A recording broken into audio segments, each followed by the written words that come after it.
All right, people. My name is Ugochukwu. Today is June 22nd, 2021. Yeah, this is one of those. I have a question for you. Suppose you have. I'm just gonna show you example from pre-algebra. That's basic. It's about subtraction and. Let me see. See, it's about subtraction. Suppose I have 20, right? Hang on, let me use the math equation. I'm sorry, math editor. Supposing now I have this. Why is this? Suppose I'm doing this 50 minus 20. What do I get? Put that in there. 50 minus 20, what is the answer? The answer is 30, right? Okay, that's correct. The answer is 30. So let's update that. Let's update this math here. We're gonna update that.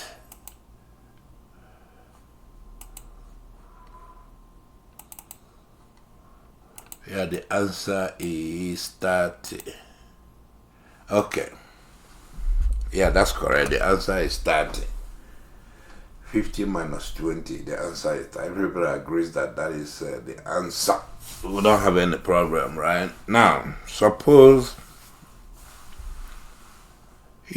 when we do this is in abstract. We're not adding anything. Okay, you can add something to it. Say $50 minus $20 is equals to $30, right? So then we'll write it out like that. We say $50. Let's do $50 minus $20.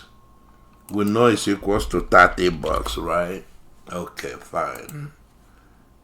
This is basic. This is what we learned when we were like 2 years old or 3 years old, right?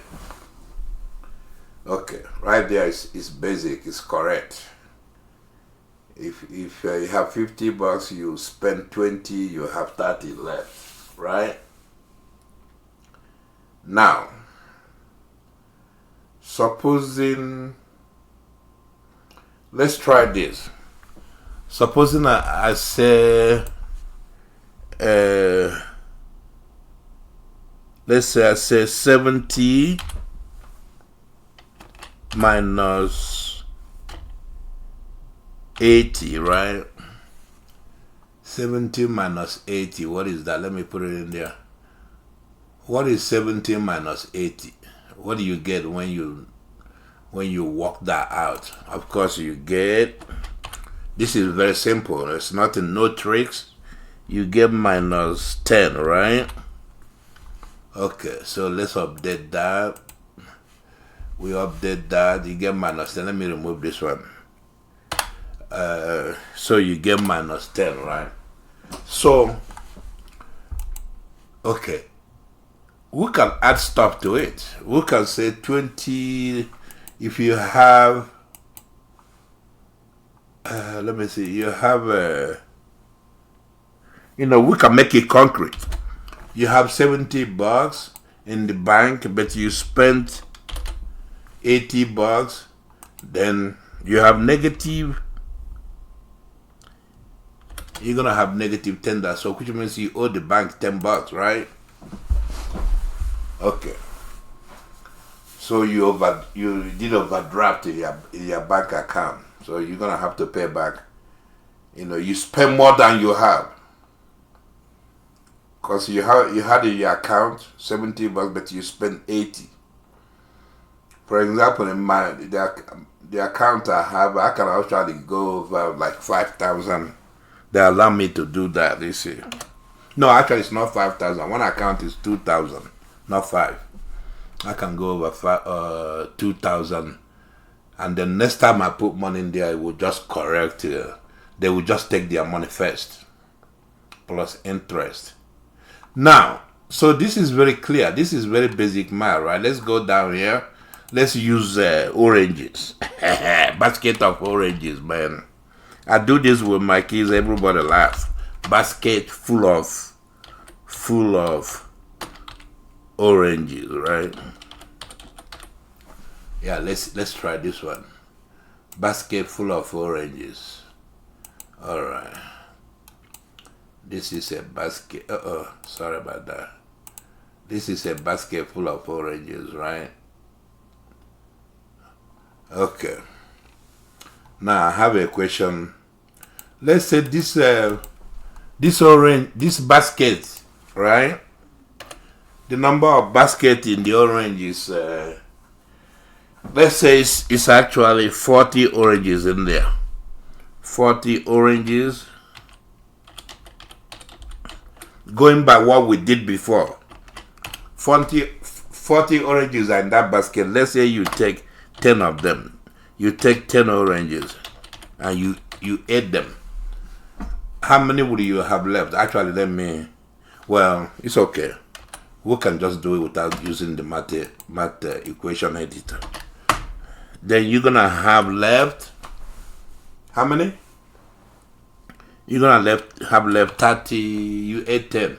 You're gonna have left 30 oranges, right? After you snagged 10 and you ate it, then what will be left is 30, right? Okay, so no problem. I don't have any problem with that. Okay. So let's say the basket, we'll give you another example. Let's say the basket has 40 oranges, right? Instead of you taking 40 oranges, instead of you taking 10, you take 60 oranges. Yeah, by math, we can calculate that. That means you took, what is left minus how many oranges? Minus 20 oranges left in there. Now, this is where the paradox comes in. Right? This is, we're doing it right. 40 minus 60 is equal to minus 20. We did that right. But we stuck oranges in there. 40 oranges minus 60 oranges equals to minus 20 oranges, right? But I have a question for you. The basket has 40. How did you take 60? How did you take 60 in there? It's not a bank account. You can go, you had what was that we said? You had 70, you spent 80, then you owe the bank, $10, right? Now, this basket only got 40 oranges. How can you take 60 from that basket? There are no 60. You can eat all the 5 and have 0. But you see, according to the problem and the way we're doing things, you can take 60. Then what is left is minus 20 oranges. So you can't take 60 oranges. There's only 40 in there. And then on the right hand side, what is minus 20 oranges, man? What does that mean? So you take one, take another one, take one, take another one, take, and then there is none. It's empty. How do you take 41? How do you take one extra more than 40? You can't. It's nothing there. So I do this to my kids. Everybody laughs. This whole thing is stupid, like little kindergarten stuff. How you gonna get minus 20 oranges? I mean, you can't.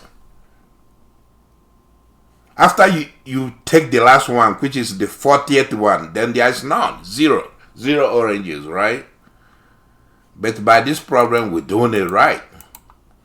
We actually got minus 20 oranges. So you owe them 20 oranges, the way you owe them $10 in the bank. But still, to me, I don't know. My head is spinning. I don't know how you took 60. It was only 30. I mean, it was only 40 in there. How did you take 60? So this is one of those paradoxes in math that make me laugh. Whenever I see this, my head starts spinning. Even though I know 40 minus 60 is equal to minus 20, but that's too abstract. That's too abstraction. Too abstract. It's not. It doesn't happen like that in real life. But I guess that's the convention we use. So that's a convention we use. That way things will work out right. But I'm telling you, if I give you a basket full of only 40 oranges, you can't take 60. It's impossible. You can only take 40. After 40, then there's none left. So, but anyway, I thought I get you your head to spin. I hope your head is spinning.